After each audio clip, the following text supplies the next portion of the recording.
Sandra, I had a dream last night, and in it, I died. I launched upon the clouds with angels of light, eating chocolates and laughing. Oh, how I yearn for that freedom. Will only death bring it to me?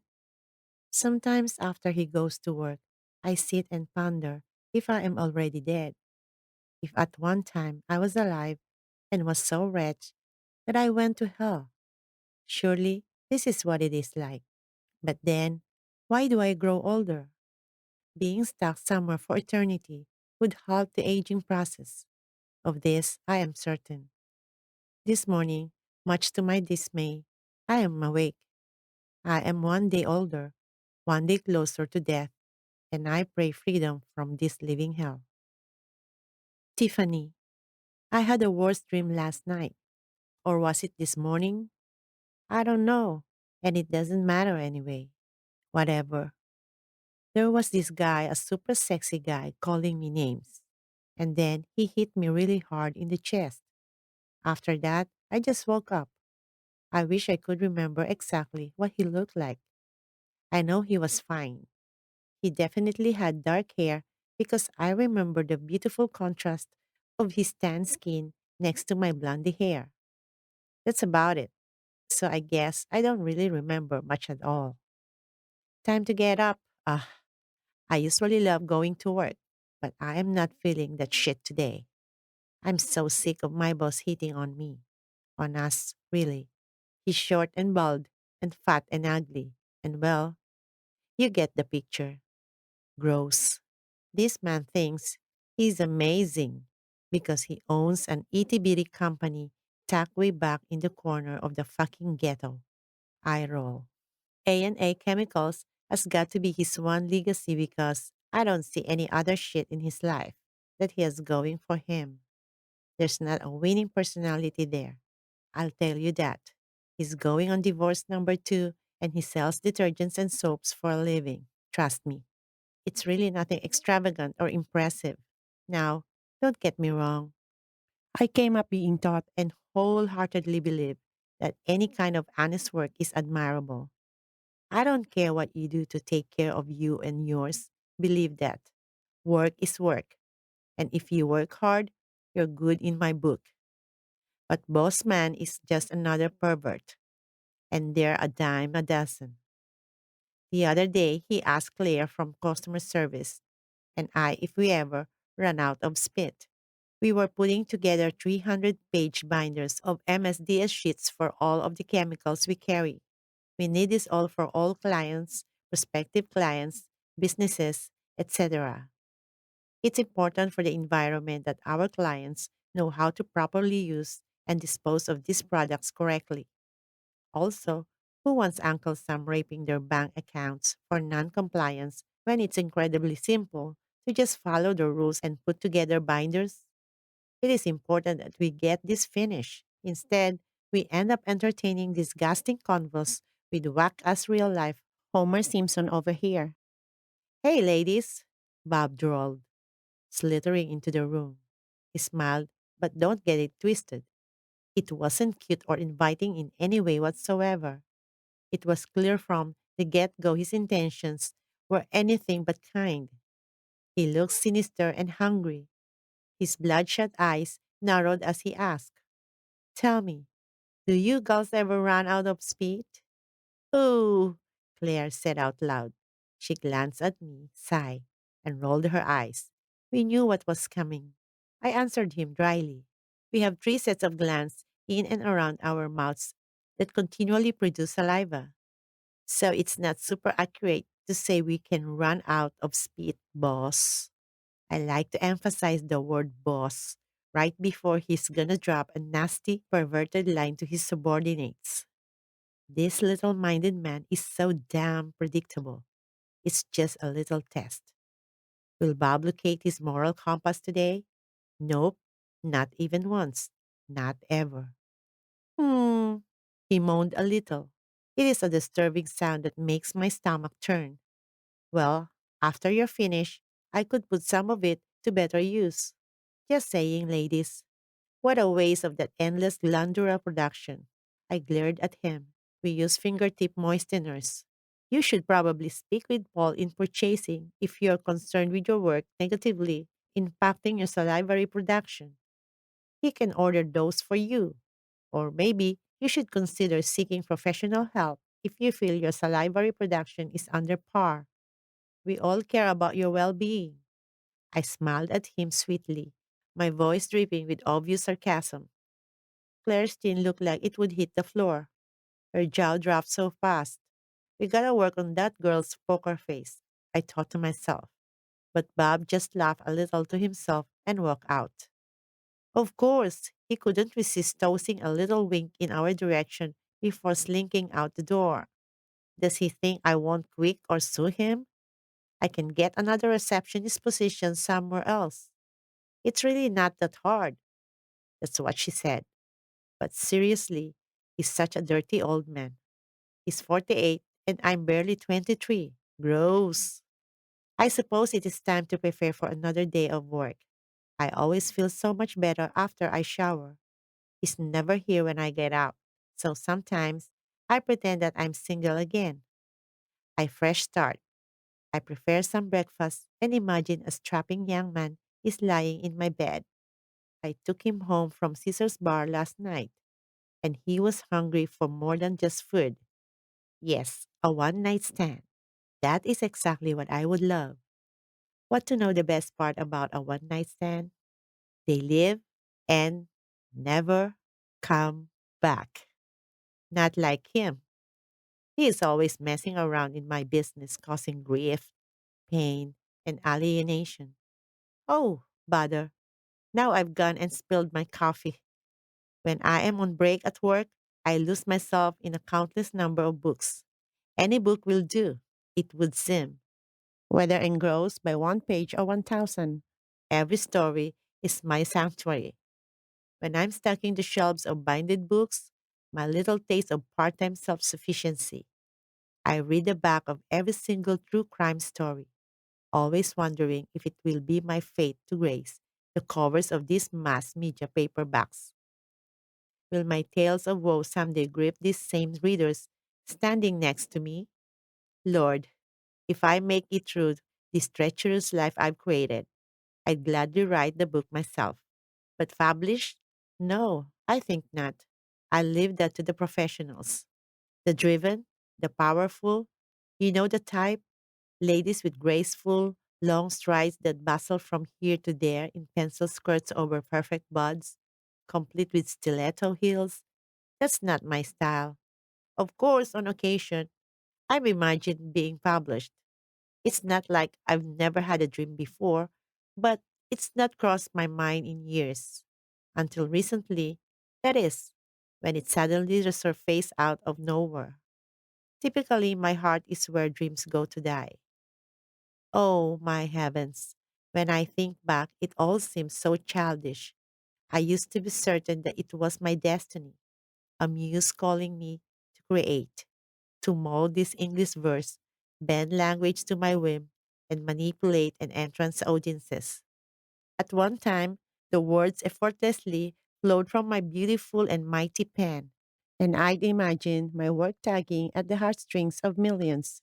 It was my first love, long before I met him.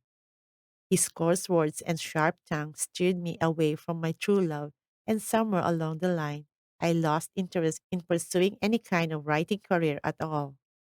If I am being honest, it would be more appropriate to say I lost interest in everything.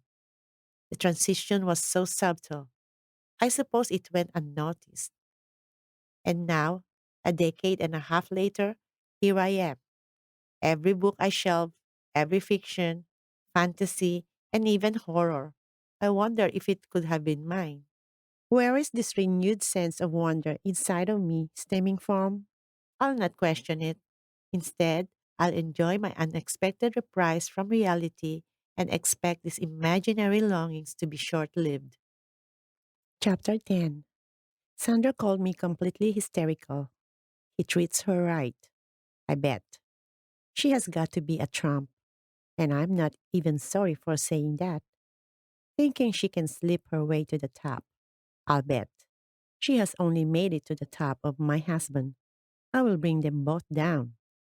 Wait, slow down, I exclaimed. What are you talking about, hon? I had no idea what she was babbling on and on about. Anthony, she sobbed. I hired a private investigator, and he took pictures of him out with another woman.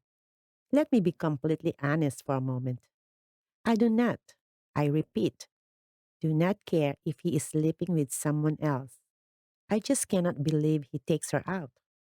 I have been stuck in this god-forsaken house for years, and now he is out gallivanting around town with someone on his arm? No doubt. He's winning and dining her, as if he's going to provide her with some kind of security someday. Give me a break. Well, I'm going to make sure that doesn't happen. Trump or not, angry or not, I have to help this woman so she doesn't end up in the same hell that I've landed myself in. He cannot do this to someone else. Anthony is cheating on you? I was shocked. This man is unfucking believable. Yes, she answered quietly. I cannot mind it too much, really. It keeps him occupied and away from me. But why does he do this, Tiffany? He is obviously capable of treating someone with respect. I don't understand. Why is he so mean to me? What did I do? You can't understand, crazy, I assured her. She cried. What's wrong with me that makes me act that way? Stop blaming yourself, I commanded her. That's ridiculous. None of this is your fault. We need to talk about what you're going to do. What's next? I really haven't a clue what I'm supposed to do, she admitted. Truthfully, I feel no real jealousy for this woman running around with Anthony. If we had a beautiful picture perfect relationship and I was faced with this surprising news, it would be devastating. I imagine it is tremendously painful for spouses that believe their marriage in whole and concrete when they find out about the infidelity. It likely feels confusing to them, and they cannot fully understand the reason why their partner would bed another. The shock and horror, the immense pain felt by the entire family, would be traumatic. Anthony does this for one reason and one reason only. It's what drives him in every aspect of life. Narcissistic and manipulative. He is one hell of a selfish human being.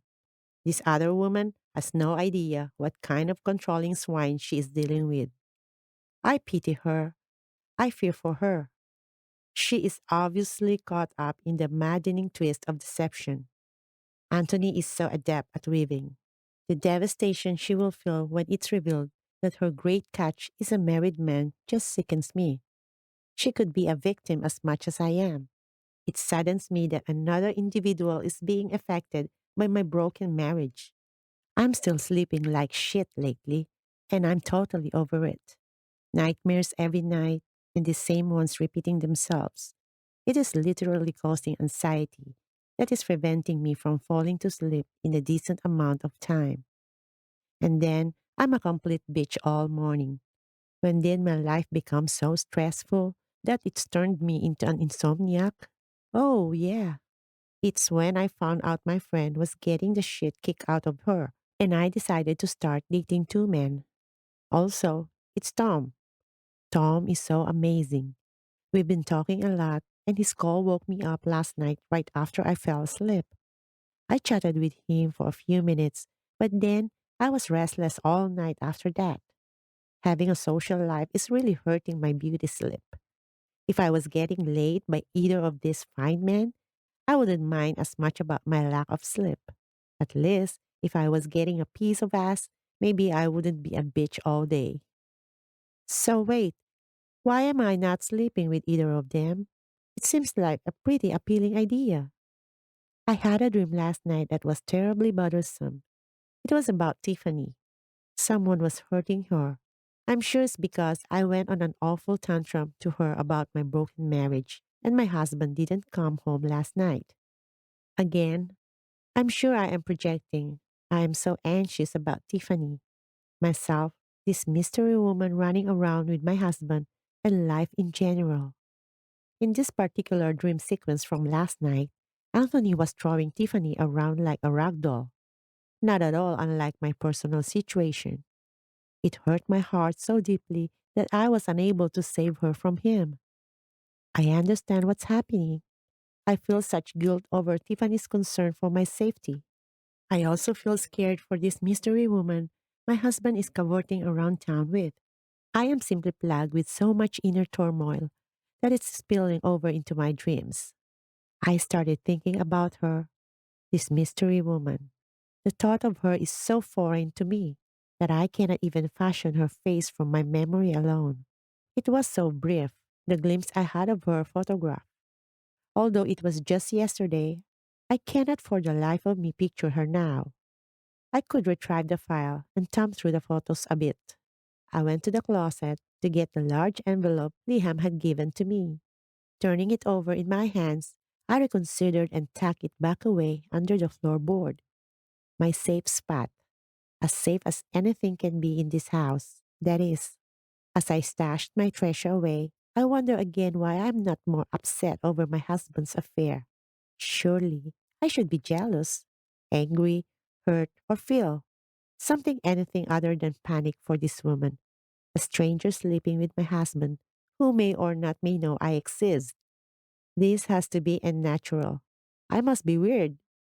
Our love has been gone for such an incredibly long time. Or was it ever even there in the first place? For years, I didn't want to see that it had all but disappeared, and the chance for a connection transitioned from slim to none.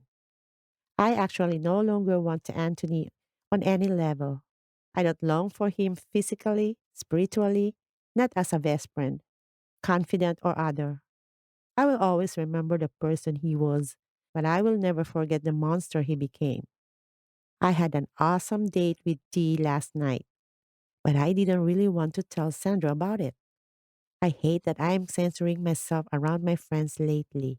But she was ranting on and on about her husband cheating, and I didn't think she would appreciate my story about room service, champagne, strawberries, and the most amazing, handsomest fat man on the planet.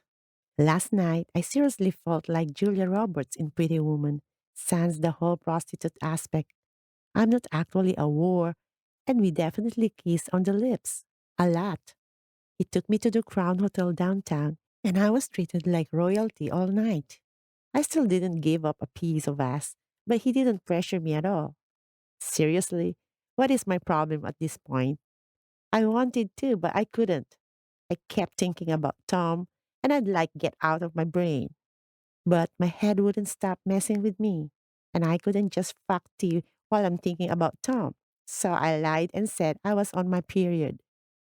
T never mentioned seeing me out with him, so I guess he didn't. That's definitely a good thing. A girl could get used to being pampered like this. But a few more nights of the royal treatment, and I won't have an excuse not to sleep with him. Claire said she would already done it. But really, who wouldn't buy now? Think about it, though. I argued. How long does the princess treatment really last after you put out, Claire? I'm just not trying to give up that easy. A few nice nights are great, but I'm down for the long game. No free milk from this cow, guys. Hey, did I just compare myself to a cow? Speaking of cows, dinner at Claire and Carl's place tonight was off the chain. Seconds of everything and stuff to the max. I literally feel like a cow. Claire's man really knows his way around a kitchen. She is so lucky. He doesn't think cooking is solely a woman's work. When I finally walked in the door from work, since I went straight to Claire's after the office, I quickly plugged in my iPhone. I hate when I'm out and it dies. I cannot constantly keep dropping 15 bucks on crappy charges. It's so frustrating when it powered up. I saw I had a voicemail from Tom. I guess my making out skills are on point. I hope I'm on his mind as much as he's been on mine. After Tom's voicemail, there was an unfamiliar number. It was news so good that I almost peed my pants seriously. Tiffany, hi. This is Mary Sue Beckham from Creative Perspective Art Gallery Ray from Binded Books. Gave me a ring and said I should check out some of your work. I'd like to set up an appointment at your availability. We may be interested in a collaboration and are currently scheduling individual artists a couple of months out. There are a few photojournalists that I have on the calendar to interview local artists I've featured, and they may want to include a few of your pieces. Please give me a ring at your convenience, or if it is better, we can hash out the details via email. She included her contact info, but I didn't even wait before disconnecting the line. Oh my God. Oh my God. Oh my God. My God. Oh my God. Can't fucking believe this. I have to tell Sandra ASAP what her freaking boss did for me. Unbelievable. But oh geez, this is even more good news for me. And she has so many problems she's dealing with right now. Would it pep her up or make her feel worse? Maybe I'll just wait and see how Mary Sue feels about my paintings and then tell Sandra. If she doesn't like them, there is really nothing to tell. I can't wait. I vaguely recall Anthony slipping into bed a little after sunrise this morning, but when I awoke at 9 o'clock, he was gone again. Had I been more awake at the time, I would be paid more attention to see if there was a lingering scent of perfume or smudge of lipstick present. I'm only slightly curious. What selection of perfume does she dab behind her ears before my husband nibbles at them? And how would Anthony react if I suddenly purchased the same brand? I can only imagine his facial expression as he catches his first whiff of the familiar scent, just toying with some fun ideas. He has been playing mind games with me for a decade. If he likes games so much, it would only be right for me to return the favor. It's healthy for married couples to bond over shared interests, right? Claire wants me to stay with her for a couple of weekends coming up soon. Carl is going fishing and then hunting with the guys, and she doesn't feel comfortable staying in the city alone with Sierra. More importantly, though, she does not want to go fishing or hunting. I called Mr. Hanson to see if he had information, actual concrete information, on the woman in the file he had provided. He told me he was just getting around to calling me, and we could meet at Insomnia, a coffee house a few miles from my home. He saw Anthony with another woman as well as the first, and he didn't want to give me any particulars because he was still working out a few details he was unsure of. I raised my voice in protest. I don't want this other woman or women to be victimized, Liam. I hear you and understand your concerns, Sandra, but I have to figure out exactly the situation we have here before you can take any action. We can't just jump to conclusions, or people will be hurt. He emphasized those two words, and they echoed in my ears long after the call ended. What is he not telling me?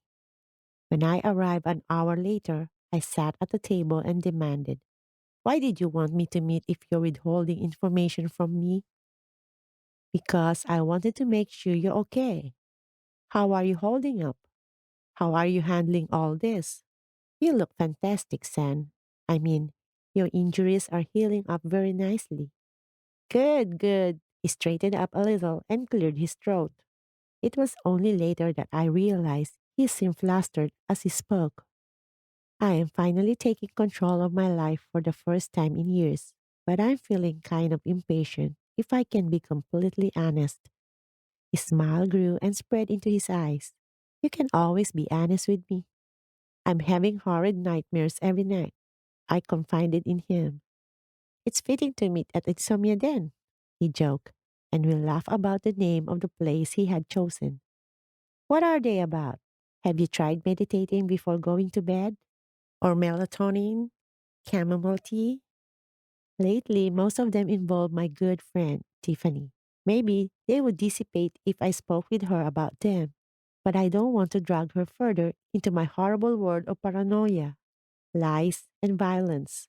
I cannot burden her any more than I already do." "Your world isn't filled with those things," he corrected me. "You are filled with love, undying hope, and expanding your mind to uncover your truths, truths that are setting you free. Anthony's world is filled with negativity, but your pure soul won't allow you to mirror his ugliness. You're like a beacon of light, Sandra. Don't discount all of the beauty your friendship brings to the table. I could feel the heat rising to my face. No, I shook my head. She should be having the time of her life right now. He searched my eyes. But don't you see, Sandra? So should you.